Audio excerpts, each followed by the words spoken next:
jaartiin ohoyseeti fi mana ruuza dhaqee nakaa godhee waraabee isii akka firoon duraan fuudhee jira.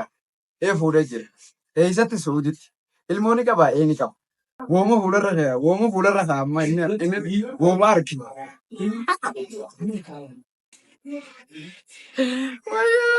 Ajaa'iba! Firoon fakkaan yeroo wantoota fakkaatan yeroo jeedalloo fakkaatan jettanii nama arrabsatan. Firoomsaan duraan akkana ture gaafa suudii karaa deemu. Amma immoo akkana jira.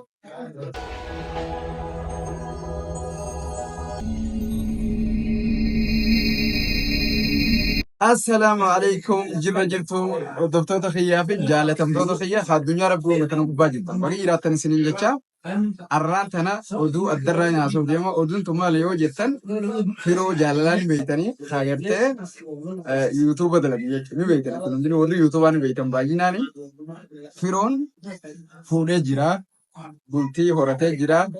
Jaartii karaa ala sunnati wa rasuuliin fuudhee jechuudha. Jaartiin ohoyseeti fi mana ruuza dhaqee nakaa godhee waraabee isii akka mawaasitti waan akkanaa tan wooma fuularra kaa amma inni wooma arki.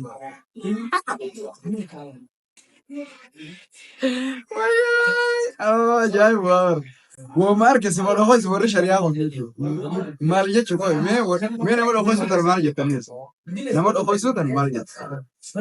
Ta duraan duraati osoo gama dubbitti deebine firoon osoo jaartii qabu akkamii fuudhaa, osoo ilmoo qabu akkamii fuudhaa, jaartii isaa suudii duusee akkamii fuudhaa, ilmoo wajjin midhaamni nama jaartii qabu midhaamni irra guddaan namaa jecha komantii irratti argeetiin jiru. Anillee bakka gammaddee mabruuk biyya koosi godheetiin ture. Garuu achirratti komantii baay'ee gootanii jirtan. Inni kuni nama bultii qabu akkami sandisee akkami fuudhaan lola jechuudha. Warra loluu jira, warra mabruuk yoo jira. Dubbii kanarraa xiinxala godhuu yaana jechuudha. Xiinxalli nuti godhuu deemnu maali? Firoon duraan fuudhee jira. Fuudhee jira. Eessatti suuditti. Ilmoonni qaba ni qaba. Sun hundinuu haaddi hin qabdu waan dhugaati. Ammoo namni garagariin kana keessa ijoolleen dhiiraa garagariin ol bu'atanii arraban taa'an bada maarre bada mirtiqisho way arrabuma isin nama arrabsitan. Arraba hama sanuu nama dhiiraan nama arrabsa dhiiree jechuudha. Dubartoonni illee mee hinaafanii nama arrabsanii haa jennu wayye. Dhiirri hoo maal hinaaftan? Maaluma hinaaftaniiti akkasin nama arrabsitan. Hedduu arrabsitan mucaa kana. Ani akka yaada kiyyatti wanni nan jechuu barbaadu. Rabbiin dhiira takkaaf dhiira tokkoof dubartii afur ayyamee jechuudha. Isinii galteemi? Afreen san haalata adda adda fuudhuu danda'a. Fedhuu afreenuu bakka takka fuudhuu danda'a. Dandeenyaan fedhuu lama sadii fuudhuu danda'a dandeenyaan.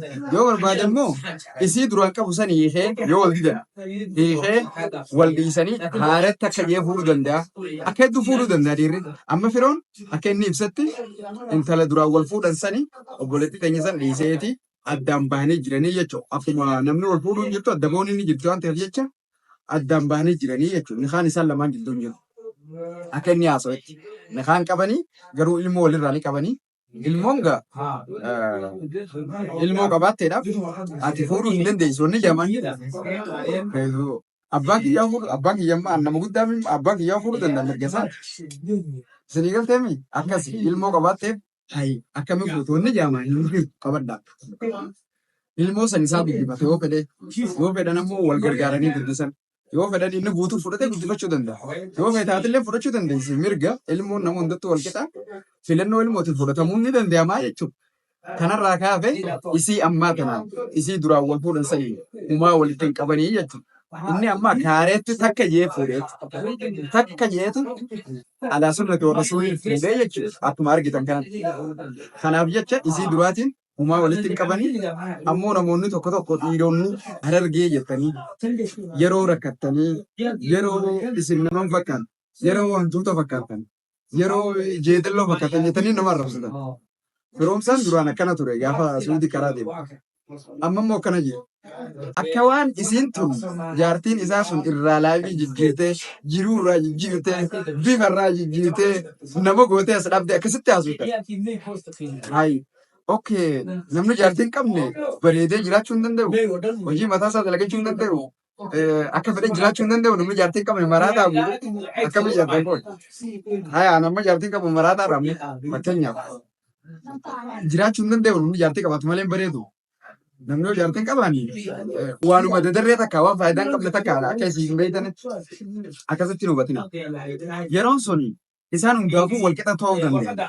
Maybe wanni isin beekuu qabdan jechuudha. Namni jaalateeti wal heeruma jaalatee wal fuudhaa jechuudha. Kanaafuu isaan wal jaalatanaa jennu gaafa wal jaalatanii wal fuudhanaa jennu. Firoomsaan kun akkana ture akkanatti hin jijjiiraa jettee hin heerumne isinis akkuma inni jiru sani ta'eefi haalaatuma inni jiru san keessatti wajjin jiraatan jechuudha ta'eefi jiraa jechuudha gaafa san. Isin galtee malee akkanatti hin bareeffadhan jenne isin. Maybe isinillee akkana gahuu malte akkamaa kana hin taa'u miti. Isinillee akkana turre ta'a. Inilleen akkana akkamma jiru kana hin turre ta'a. Isaan lameenuu hundilaal chaalenjii jiru jijjiirama fiizikaala haala jiruutiin dhufu malee waan ati nama takka fuutee taariiba si geessitee suudii si geessitee mana si kireessitee wajjin tatteessanii jaalala hojii dabarsite minaam kanaafii miti kan jijjiiramu namni hin gowwoomina. Isin galteemi isaan hundaanuufuu jijjiiramni ni dhufaa jechuudha. Haalaataa jijjiirama jiruu keessaatu akkasii quba qabaadha malee waanuma isiitan heerume firoon asumarraa kan marqaa nyaatu kanarraa ka'ee kanan ta'an karaa deemu sanirraa ka'ee kanatti hin deebine waa meeqa dabarsee akka hin deebi'e jechuudha. Akkasii malee duraan kana fakkaata adurre fakkaata hantuuta fakkaata namaan jechuun maal kooyi. Isiin tun na bira fudhataman qabdu hanamarraa jijjiiru rabbii hanama jiraachisus rabbii isinillee isaa olii jiraachuu dandeessi. Isinis nama barbaaddee heerumtee isaa olii jiraachuu dandeessi mirgasee. Isinii galtee kanaafuu gaa maaliif irraa soitaa yoo jettan jarri kun yuutuubara isinillee yuutuub wajjin dalaguu turanii ibsa godhuun dirqama jechuu waan argine irratti dubbachuun dirqamaa jechuudha. Akka waan namni tokko inni qofti miidhatti haasa'urra isin miidhamtu jennee haasa'urra namni wal jaalatee adda baanaan isaan lachuu wal qixa jechuudha. Abbaan fedhaa miidhuu adda baanaan obboleeyyanii adda fixatan bakka. Inni immoo sababa isii saniin adda beekta biraa akkamitti fuudha jedhanii loluu akka hin danda'amne isin ibsu barbaadeef. Isinillee akkuma isatti yoo harkatti mootii waa heerumu. Isin fakkeenyaaf amma kaatee yoo mootii heerumtu jaartiin firoota duraanii ture yoo haatee mootii heerumtu alla firoo dhiiftee mootii heerumtu jedhanii ni lolama mee yaada ni lolanii yoo tujjaara heerumtu hin lolani baga rabbi sirraa jijjiiree baga biraa deemte fayyadanii akka waan inni hallayyat darbe akka waan isa dhiisnaan rabbi dabarsee akkasa yaaddanii hin beekan. Garuu dubbiin amma inni fuudhatunis akkasuma yaadama. Yoo inni intala mootii fuudhes carraa isaatii jechuudha. Akkasumatti wal qixa ta'uu qabu malee waan isin dhiiseef jecha intala mootiin argani. Isin waan isin dhiifteef jecha mootiin hin argani.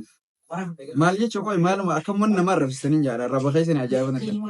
Tuluq namni isin jala hin bahu jechuudha. Tuluquma nama gootan tuluq moocoq nama gootan arraba.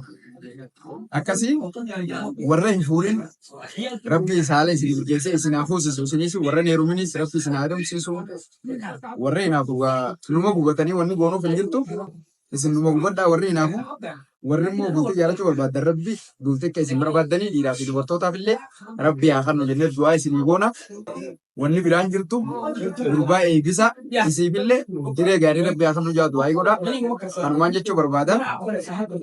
Salaamu alaikum nageenyoo jiraadha warri namarraa gaddi kuufartan namarraa dhiqaa arrabni namarraa hin go'u bishaara ta'e namarraa hin go'u jedhan akkasiin hin jenne galatooma. Leegameetti.